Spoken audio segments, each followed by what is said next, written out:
Now get Srila Prabhupada's books in ebook and audiobook form. Download the Transcend app.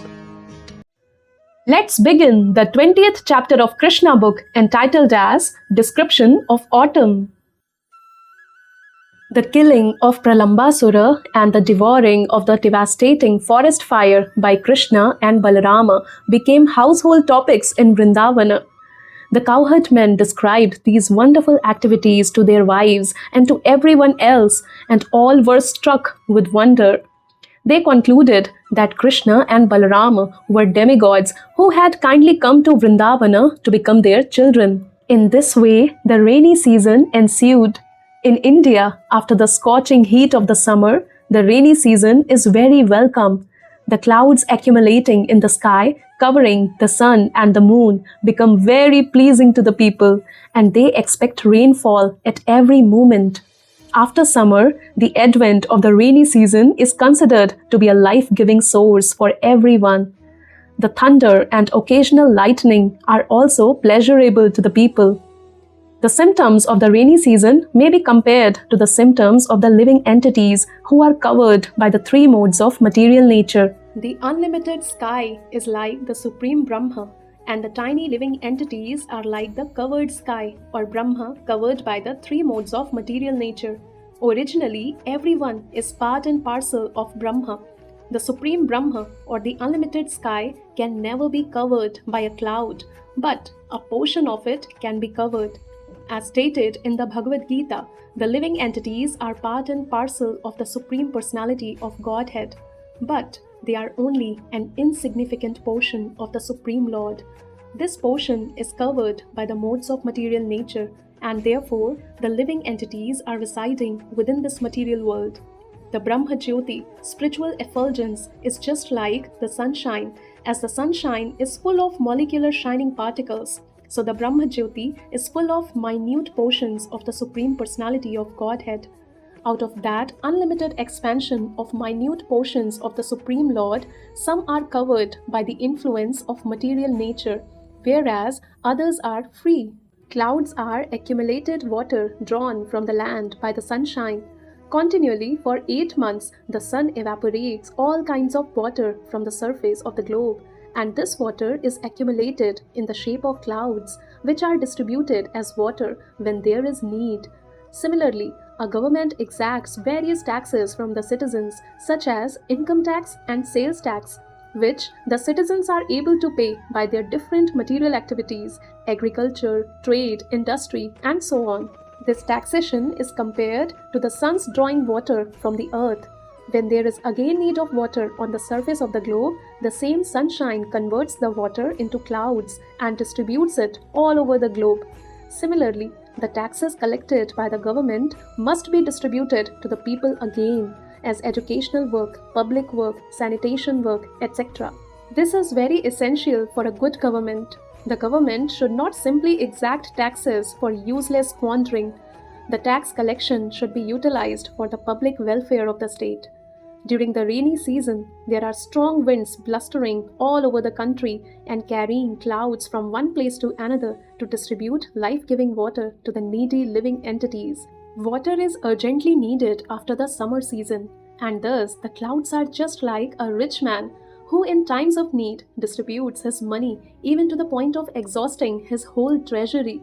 So the clouds exhaust themselves by distributing water all over the surface of the globe.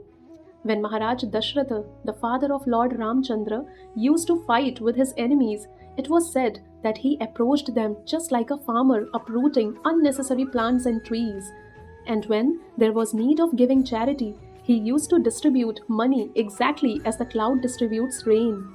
The distribution of rain by clouds is so sumptuous that it is compared to the distribution of wealth by a great, munificent person.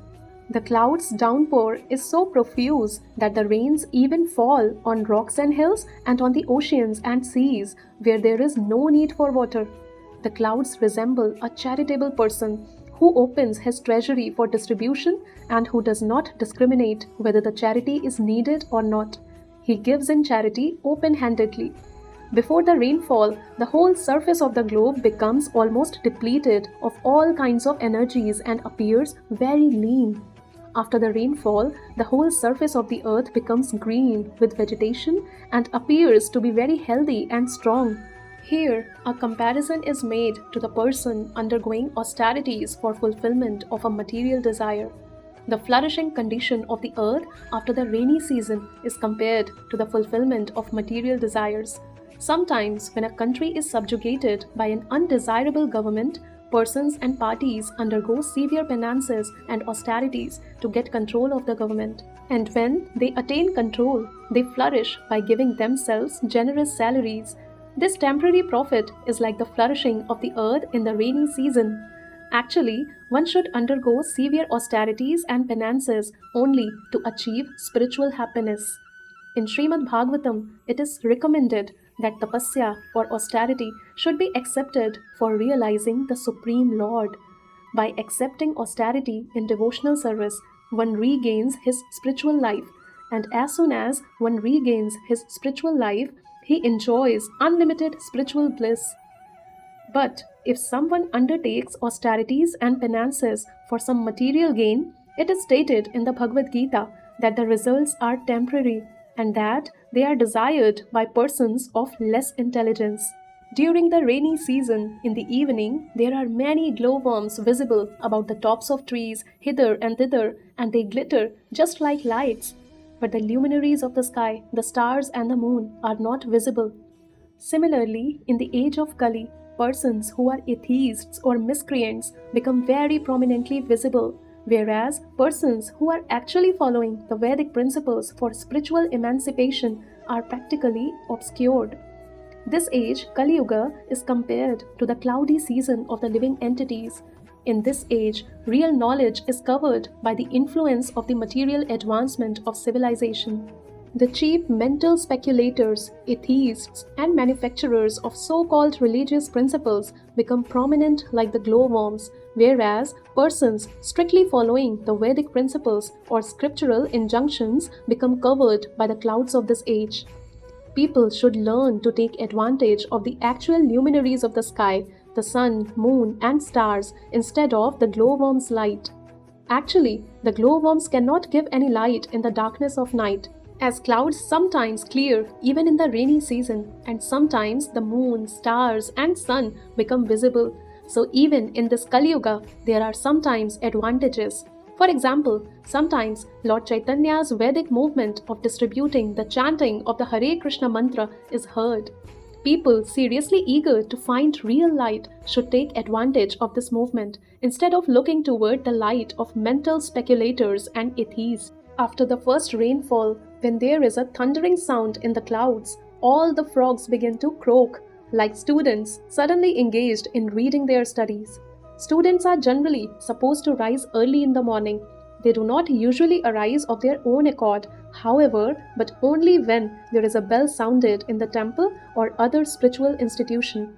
By the order of the spiritual master, they immediately rise, and after finishing their morning duties, they sit down to study the Vedas or chant Vedic mantras.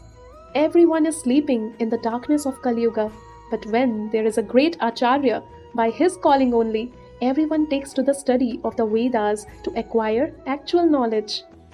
During the rainy season, many small ponds, lakes, and rivulets become filled with water.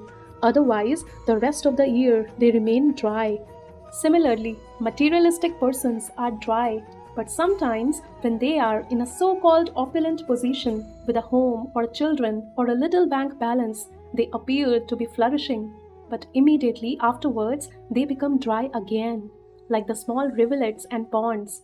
The poet Vidyapati says that in the society of friends, family, children, wife, etc., there is certainly some pleasure, but that pleasure is compared to a drop of water in the desert. Everyone is hankering after happiness, just as in the desert, everyone is hankering after water. If in the desert there is a drop of water, it may of course be said that water is there, but the benefit from that drop of water is very insignificant. In our materialistic way of life, which is just like a desert, we are hankering after an ocean of happiness. But in the form of society, friends, and mundane love, we are getting no more than a drop of water. Our satisfaction is never achieved. as the small rivulets, lakes, and ponds are never filled with water in the dry season. Due to rainfall, the grass, trees, and other vegetation look very green. Sometimes the grass is covered by a certain kind of red insect, and when the green and red combine with the umbrella like mushrooms, the entire scene changes, just like a person who has suddenly become rich. The farmer then becomes very happy to see his field full of grain, but the capitalists, who are always unaware of the activities of a supernatural power, become unhappy because they are afraid of a competitive price due to abundant production. In some places, certain capitalists in government restrict the farmer's production of grain, not knowing the actual fact that all food grains are supplied by the Supreme Personality of Godhead. According to the Vedic injunction, Eko Bahunam Yo Vidadhati Kaman, the Supreme Personality of Godhead maintains this creation. Therefore, he arranges for a supply of whatever is required for all living entities. When there is a population increase, it is the business of the Supreme Lord to feed the people. But atheists or miscreants do not like abundant production of food grains, especially if their business might be hampered. During the rainy season, all living entities in the land, sky, and water become very much refreshed, exactly like one who engages in the transcendental loving service of the Lord. We have practical experience of this with our students in the International Society for Krishna Consciousness. Before becoming students, they were dirty looking, although they had naturally beautiful personal features. Due to having no information of Krishna consciousness, they appeared very dirty and wretched. Since they have taken to Krishna consciousness, their health has improved, and by their following the rules and regulations, their bodily luster has increased. When they are dressed with saffron colored cloth with tilaka on their foreheads and beads in their hands and on their necks, they look exactly as if they have come directly from Vaikuntha. In the rainy season, when the rivers swell and rush to the oceans and seas, they appear to agitate the ocean. Similarly, if a person who is engaged in the mystic yoga process is not very much advanced in spiritual life, he can become agitated by the sex impulse. Although during the rainy season, the high mountains are splashed by torrents of rain, they do not change. Similarly, a person who is advanced in Krishna consciousness, even if put into difficulties, is not embarrassed. A person who is spiritually advanced accepts any adverse condition of life as the mercy of the Lord, and thus he is completely eligible to enter into the spiritual kingdom. In the rainy season, some of the roads are not frequently used and they become covered with long grasses. These roads are exactly like a Brahmana who is not accustomed to studying and practicing the reformatory methods of the Vedic injunctions. He becomes covered with the long grasses of Maya. In that condition, forgetful of his constitutional nature, he forgets his position of eternal servitorship to the Supreme Personality of Godhead. By being deviated by the seasonal overgrowth of long grasses created by Maya, a person identifies himself with the Mayic production and succumbs to illusion, forgetting his spiritual life. During the rainy season, lightning appears in one group of clouds and then immediately in another group of clouds. This phenomena is compared to a lusty woman who does not fix her mind on one man. A cloud is compared to a qualified person because it pours rain and gives sustenance to many people. A man who is qualified similarly gives sustenance to many living creatures, such as family members or many workers in a business. Unfortunately, his whole life can be disturbed by a wife who divorces him. When the husband is disturbed, the whole family is ruined, the children are dispersed, or the business is closed, and everything is affected. It is therefore recommended that a woman desiring to advance in Krishna consciousness live peacefully with a husband, and that the couple not separate under any condition. The husband and wife should control sex indulgence and concentrate their minds on Krishna consciousness so their life may be successful. After all, in the material world, a man requires a woman and a woman requires a man. When they are combined, they should live peacefully in Krishna consciousness and should not be restless like the lightning flashing from one group of clouds to another. Sometimes, in addition to the roaring thunder of the clouds, there is an appearance of a rainbow, which stands as a bow without a string. Actually, a bow is in the curved position because it is tied at its two ends by the bowstring. But in the rainbow, there is no such string, and yet it rests in the sky so beautifully. Similarly, when the Supreme Personality of Godhead descends to this material world, he appears just like an ordinary human being, but he is not resting on any material condition. In the Bhagavad Gita, the Lord says that he appears by his internal potency, which is free from the bondage of the external potency. What is bondage for the ordinary creature is freedom for the personality of Godhead. In the rainy season, the moonlight is covered by clouds but is visible at intervals. It sometimes appears that the moon is moving with the movement of the clouds, but actually the moon is still. Due to the clouds, it also appears to move. Similarly, for one who has identified himself with the moving material world, his actual spiritual luster is covered by illusion. And with the movement of material activities, he thinks that he is moving through different spheres of life. This is due to false ego, which is the demarcation between spiritual and material existence, just as the moving cloud is the demarcation between moonlight and darkness. In the rainy season, when the clouds appear for the first time, the peacocks dance with joy upon seeing them. The peacocks can be compared to persons who are very much harassed in the materialistic way of life. If they can find the association of a person engaged in the loving devotional service of the Lord, they become enlightened and dance just like peacocks. We have practical experience of this. Many of our students were dry and morose previous to their coming to Krishna consciousness, but having come into contact with devotees, they are now dancing like jubilant peacocks. Plants and creepers grow by drinking water from the ground. Similarly, a person practicing austerities becomes dry, but after the austere performances are completed and he gets the result, he begins to enjoy life in sense gratification with family, society, love, home, and other paraphernalia. He becomes jolly like newly grown plants and grass. Sometimes it is seen that cranes and ducks meander continually on the banks of the lakes and rivers, although the banks are filled with muddy garbage and thorny creepers. Similarly, persons who are householders without Krishna consciousness are constantly tarrying in material life, in spite of all kinds of inconveniences. In family life or any life, one cannot be perfectly happy without being Krishna conscious.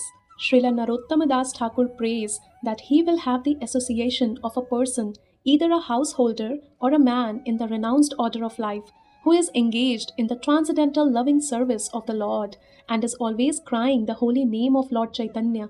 For the materialistic person, worldly affairs become too aggressive, whereas to a person who is in Krishna consciousness, everything appears to be happily situated. The barriers around an agricultural field sometimes break due to heavy torrents of rain.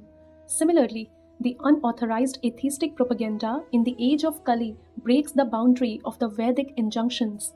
Thus, people gradually degenerate to godlessness. In the rainy season, the clouds, tossed by the wind, deliver water which is welcomed like nectar. When the Vedic followers, the Brahmanas, inspire rich men like kings and members of the wealthy mercantile community to give charity in the performance of great sacrifices, the distribution of such wealth is also nectarian. The four sections of human society, namely the Brahmanas, the Kshatriyas, the Vaishyas, and the Shudras, are meant to live peacefully in a cooperative mood. This is possible when they are guided by expert Vedic Brahmanas who perform sacrifices and distribute wealth equally. Vrindavana forest improved from the rains and was replete with ripened dates, mangoes, blackberries, and other fruits. Lord Krishna, the Supreme Personality of Godhead, along with his boyfriends and Lord Balarama, entered the forest to enjoy the new seasonal atmosphere. The cows, being fed by new grasses, became very healthy, and their milk bags were all very full. When Lord Krishna called them by name, they immediately came to him out of affection, and in their joyful condition, the milk flowed from their bags. Lord Krishna was very much pleased when passing through the Vrindavana forest by the side of Govardhana hill. On the bank of the Yamuna, he saw all the trees decorated with beehives pouring honey. There were many waterfalls on Govardhana hill, and their flowing made a nice sound. Krishna heard them as he looked into the caves of the hill. When the rainy season was not ended completely but was gradually turning to autumn, sometimes, especially when there was rainfall within the forest, Krishna and his companions would sit under a tree or within the caves of Govardhana hill and enjoy eating the ripened fruits and talking with great pleasure.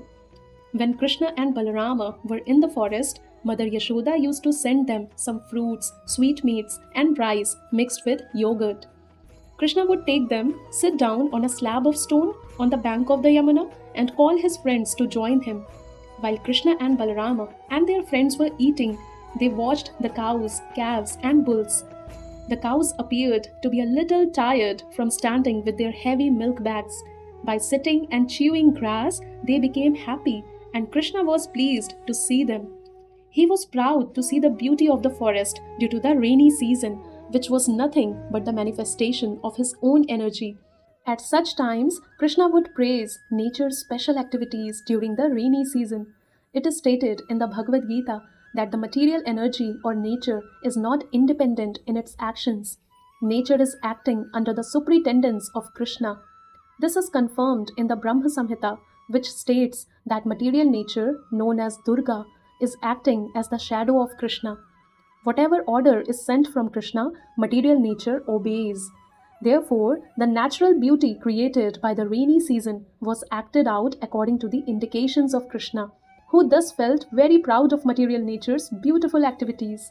While Krishna and Balarama were enjoying the gifts of the rainy season in this way, the autumn season gradually arrived, when all the water reservoirs become very clean and when pleasing and refreshing air blows everywhere.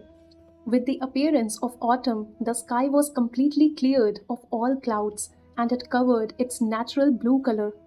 The blooming lotus flowers in the clear water in the forest appeared like persons who have fallen down from yoga practice but have again become beautiful by resuming their spiritual life.